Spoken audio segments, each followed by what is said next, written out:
تو اس نے اس کا صاف صاف مطلب اس نے تھوڑا سا گما کے کہا، لیکن منع تو اس نے بھی کر دیا۔ اس نے کہا کہ اگر تم چاہتے ہو کہ مجھے بادشاہ مسا کرو تو پھر میرے سایہ کے نیچے پناہ لو۔ تو اس کے نیچے تو کانٹے ہی ہوتے ہیں، سایہ تو ہوتا نہیں، دھوپ بھی ہوتی ہے۔ تو بطور درخت کی ڈالیاں ہمارے اوپر جو پھل لگا ہے وہ اسی جگہ پر پھل دینے کی ضرورت ہے۔ خداوند یسوع مسیح نے کہا کہ انگور کا حقیقی درخت میں ہوں۔ اگر ہم اپنے گھرانوں کے اندر ہیں تو گھرانوں کے اندر بھی ہمیں اپنی چکناہٹ، اپنے جو ہے پھل کا رس اور اپنے فروٹ دینے کی ضرورت ہے۔ اور جہاں ہم کلیسیا کے اندر ہیں وہاں پر بھی ہم اپنا رس جو ہے وہ دیں، اپنا پھل جو ہے وہ دیں، کیونکہ خداوند یسوع مسیح کی ریکوائرمنٹ جو ہے وہ ایک ہی ہے اور وہ پھل ہے، جس کا ابھی ہم نے جائزہ بھی لیا، اور بھی بڑے حوالہ جات ہیں اس کے۔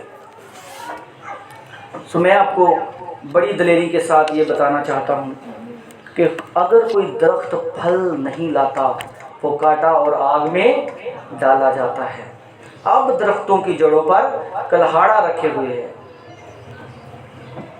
اب درخت ایسے ہی کھڑے نہیں رہیں گے، جگہ گھیر کے نہیں رکھیں گے درخت کہ نہ خود اگے نہ کسی کو اگنے دیا، نہ خود پھل دیا نہ کسی کو پھل جو ہے وہ دینے دیا۔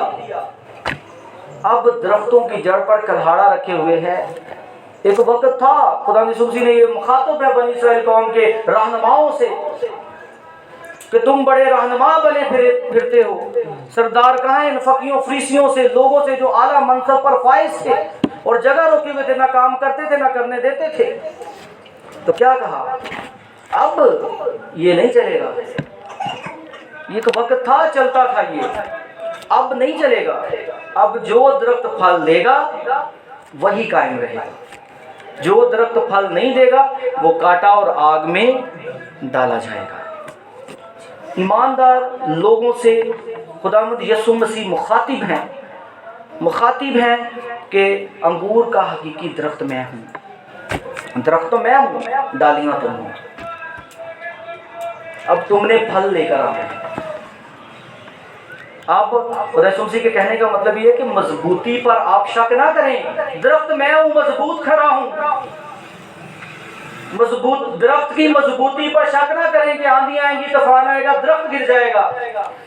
درخت قائم رہے گا، ڈالیوں نے پھل دینا ہے، اور جو ڈالی مجھ میں ہے جس کے اوپر صرف پتے ہیں، پھل نہیں ہے، بظاہر وہ بڑا نظر آ رہا ہے، خدا یسوع مسیح نے کہا جا آئندہ تجھ پر کبھی پھل ہی نہ لگے۔ تو اس کا صاف اور سادہ مطلب جو ہے وہ یہ ہے کہ ہمیں بطور ایماندار، بطور ہم کلیسیا کے اندر جس بھی عہدے پر ہیں ہمیں پھل دینا ہے، صرف کھڑے ہی نہیں رہنا۔ پتہ چلے فلاں عہدہ ہمارے پاس ہے، بس باہر بتانے کے لیے کافی ہے، پھل نہیں ہے۔ تو اس لیے تو پالوس رسول جو ہے وہ لکھتا ہے، مجھے حوالہ یاد نہیں ہے، کہ تم میں دانا اور فہیم کون ہے جو ہے وہ اپنی حکمت سے ثابت کرے، مطلب گلاں باتاں نال نہیں، حکمت سے ثابت کرنے کی ضرورت ہے۔ تو انگور کا حقیقی درخت خداوند یسوع مسیح ہے، ڈالیاں ہم ہیں، ہمیں پھل دینا ہے، اگر پھل نہیں دیں گے تو ہم کاٹ ڈالے جائیں گے۔ یہ سادہ سا اس کا مطلب ہے، کوئی تھیولوجی نہیں ہے اس میں گہری، کوئی اس میں کوئی مسئلہ نہیں ہے، کوئی اوور آرچنگ تھیم اس کے اندر نہیں پایا جاتا، کوئی سسٹمک جو ہے وہ تھیولوجی اس کے اندر نہیں ہے۔ اس کے اندر ایک ہی بات ہے، وہ یہ ہے کہ بطور ڈالیاں اگر ہم پھل نہیں لاتے تو کاٹے جائیں گے۔ خدا کو ہمارے پھلوں کی ضرورت ہے، وہ پھل ہدیے کی صورت میں ہو، وہ پھل لائحقی کی صورت میں ہو، وہ پھل ہمارے نیک اعمال کی صورت میں ہو، وہ پھل دوسروں کو خدا کے پاس لانے کی صورت میں ہو، وہ پھل ہماری جو ہے وہ گفتگو کی صورت میں ہو، کچھ بھی ہو، ہماری زندگی کے ارد گرد جو بھی چیزیں گھومتی ہیں وہ پھل ہیں، اور پھل ہمیں خدا کو دینا ہی دینا ہے، ورنہ ہم اپنی جگہ پر قائم نہیں رہ سکتے۔ خدا یسوع مسیح نے کہا ہے کہ اب درختوں کی جڑ پر کلہاڑا رکھا ہوا ہے، اور کلام میں لکھا ہے کہ آسمان کی بادشاہی پر کیا ہو رہا ہے؟ زور ہو رہا ہے، اور ہر کوئی زور مار کر اس میں داخل ہوتا ہے۔ پھل بھی ایسے ہی نہیں آ جاتا، تو یہ پھل ہمارا زور ہے، جو کام ہم یہاں پر کریں گے پھل دیں گے، وہ ہمارا دراصل زور ہے کہ ہم آسمان کی بادشاہ کے لیے زور لگا رہے ہیں۔